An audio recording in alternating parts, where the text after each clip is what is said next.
Amna Suraka in Sulaymaniyah, Iraq.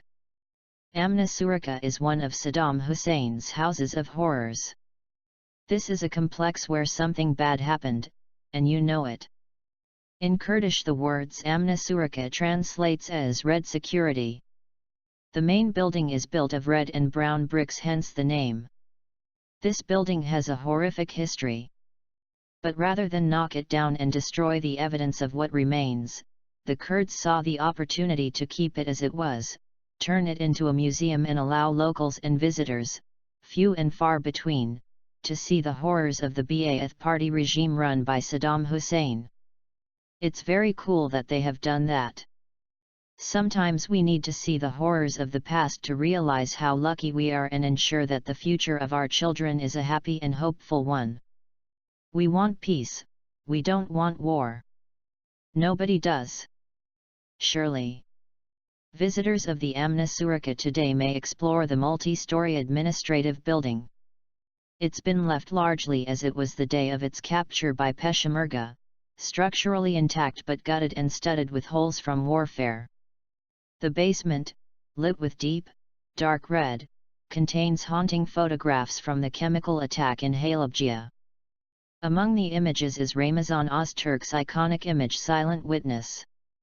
School children on class visits to the museum climb about the various disused tanks and helicopters which sit in the courtyard outside the administrative building. The central building of the Museum of War Crimes opens with the Hall of Mirrors. What was once the offices and canteen of ranking members of the Ba'ath Party is now a hall covered with 4,500 light bulbs representing villages destroyed during Al-Anfal, and 182,000 shards of broken glass for every person killed during the operation. The Hall of Mirrors also contains a replica of a traditional Kurdish home.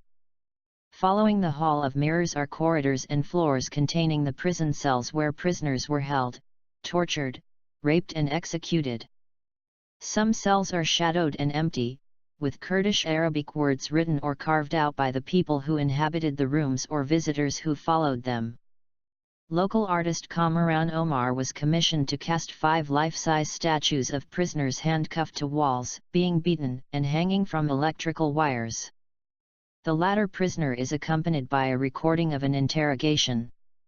Echoing from within these barren, graffitied rooms surrounded with barbed wire, the effects of the recording are chilling. One cell contains a statue of Atta Ahmed Qadir, a Kurdish school teacher lauded for his courage. Qadir was held in that very cell before his transfer to the Abu Ghraib prison, where he was executed in 1990. The Amna Suraka shares features with Cambodia's Tuol Seng prison of the Khmer Rouge.